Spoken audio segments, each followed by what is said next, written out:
Hi అండి, welcome to my channel Praveen Jyothi blogs. ఈ video చూస్తున్నవారు ఒక లైక్ చేసి సపోర్ట్ చేయండి ఫ్రెండ్స్. మన ఛానల్ ఎవరైనా ఫస్ట్ టైం చూస్తున్నట్లయితే సబ్స్క్రైబ్ చేసుకోండి. నచ్చితే లైక్ చేయండి, షేర్ చేయండి, కామెంట్ చేయండి. Please support me friends. ఈరోజు వీడియోలో అయితే సొరకాయ దప్పడం అయితే చేశానండి. సొరకాయ తినని వారు ఎవరైనా ఉంటే ఇలా ఒకసారి చేసుకొని తినండి. టేస్ట్ అనేది చాలా బాగుంటుంది. సొరకాయ తినడం వల్ల కూడా చాలా ప్రయోజనాలు ఉంటాయండి. దీనిలో వాటర్ కంటెంట్ అనేది ఎక్కువ ఉంటుంది కదా, అప్పుడప్పుడు సొరకాయ కూడా మనం తింటూ ఉండాలి. దీనికోసం నేను ఒక సగం సొరకాయని అయితే తీసుకున్నానండి. వెయిట్లో ఇది 1/2 కేజీ లేదా 300 గ్రాముల దాకా ఉంటుంది. తీసుకున్న సొరకాయ పైన పొట్టును తీసేసి ఫోర్క్ స్పూన్తో ఇలా ఘాటులాగా పెట్టుకున్నానండి. ఇలా పెట్టుకొని చేస్తే కర్రీ చేసినప్పుడు మనం వేసుకున్న ఉప్పు, కారాలు, మసాలాలు మంచిగా ముక్కకు పడతాయండి. పెట్టుకొని పెద్ద పెద్ద సైజులోనే ముక్కలు అయితే కట్ చేసుకున్నాను. మరీ పెద్దవి కాదు, మరీ చిన్నవి కాదండి. ఈ సైజులో అయితే సొరకాయ ముక్కలన్నీ కట్ చేసి పక్కకు పెట్టుకున్నానండి.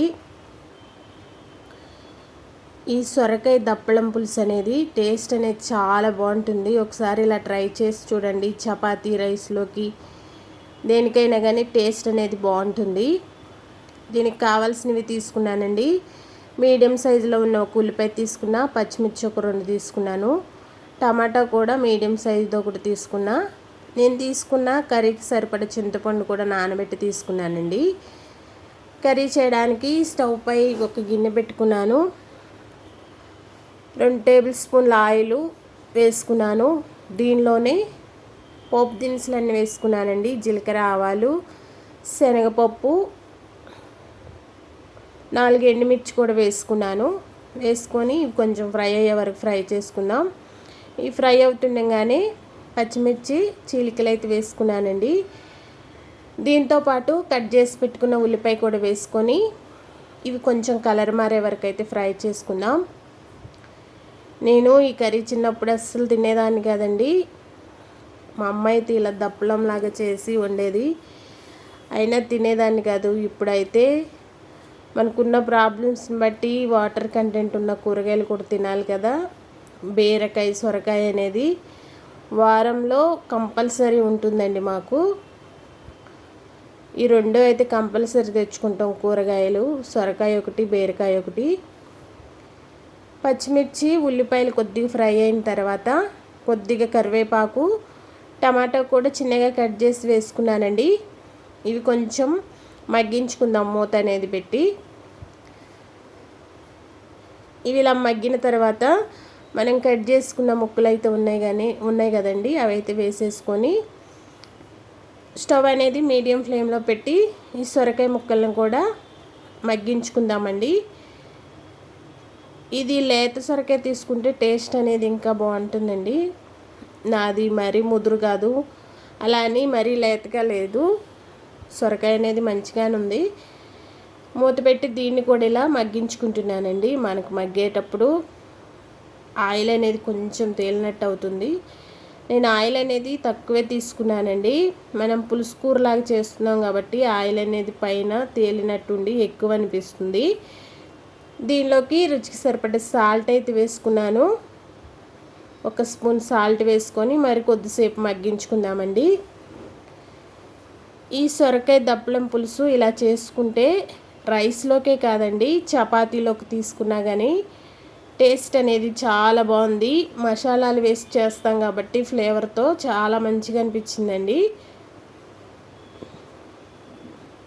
దీనిలోకే కచ్చాపచ్చగా దంచిన అల్లం వెల్లుల్లి కొద్దిగా వేసుకున్నాను. మన దగ్గర మిక్సీ పట్టి ఉంటే అది కూడా వేసైనా చేయొచ్చండి. నా దగ్గర లేకైతే అప్పటికప్పుడు కచ్చాపచ్చగా దంచుకొని అయితే వేసుకున్నాను. ఇక్కడ ముక్క అనేది మగ్గిందో లేదో చెక్ చేస్తున్నానండి. సొరకాయ ముక్కలు కూడా మంచిగా మగ్గాయి. దీనిలో మనం తినే కారాన్ని బట్టి కారం వేసుకోవాలండి. దానికి ముందు ఒక 1/2 స్పూన్ పసుపు వేసుకున్నాను. కారం ఒక 2 స్పూన్ల దాకా వేసుకున్నాను. మన ఛానల్ ఎవరైనా ఫస్ట్ టైం చూస్తున్నట్లయితే సబ్స్క్రైబ్ చేసుకోండి. నచ్చితే లైక్ చేయండి, షేర్ చేయండి, కామెంట్ చేయండి. Please support me friends. కారం వేసి మూత పెట్టి ఒక 2-3 నిమిషాలు మగ్గించుకుందామండి. ఇది ఇలా మగ్గిన తర్వాత దీనిలోకి చింతపండు నానబెట్టి పెట్టుకున్నాం కదండి, అది రసం తీసి అయితే వేసుకుందాం. ఇది ఇలా దప్పలంలాగా కాకుండా సొరకాయలో పాలు పోసి కూడా వండుతారండి. అలా వండుకున్నా కానీ టేస్ట్ అనేది బాగుంటుంది. పులుపు ఇష్టపడిన వారు అలా ఒకసారి ట్రై చేయొచ్చు.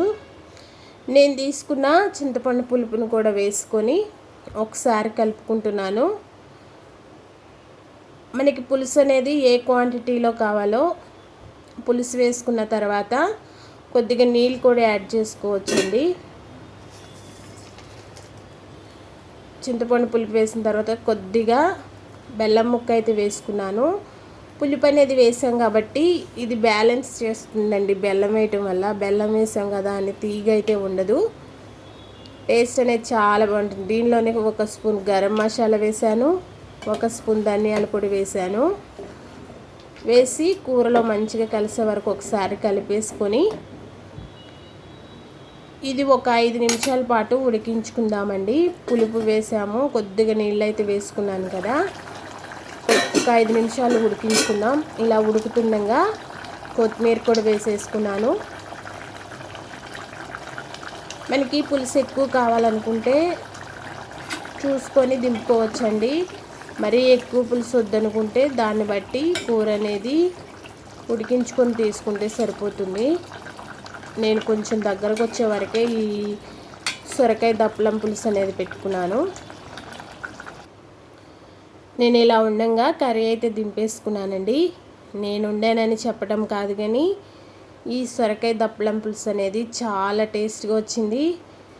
మీరు కూడా ఒకసారి ట్రై చేసి ఎలా వచ్చిందో కామెంట్ చేయండి ఫ్రెండ్స్. ఇలాంటి మరిన్ని వీడియోస్ మన ఛానల్లో చాలా ఉన్నాయండి. ఇంట్రెస్ట్ ఉంటే ఒకసారి చెక్ చేసి మన ఛానల్ని సబ్స్క్రైబ్ చేసుకోండి.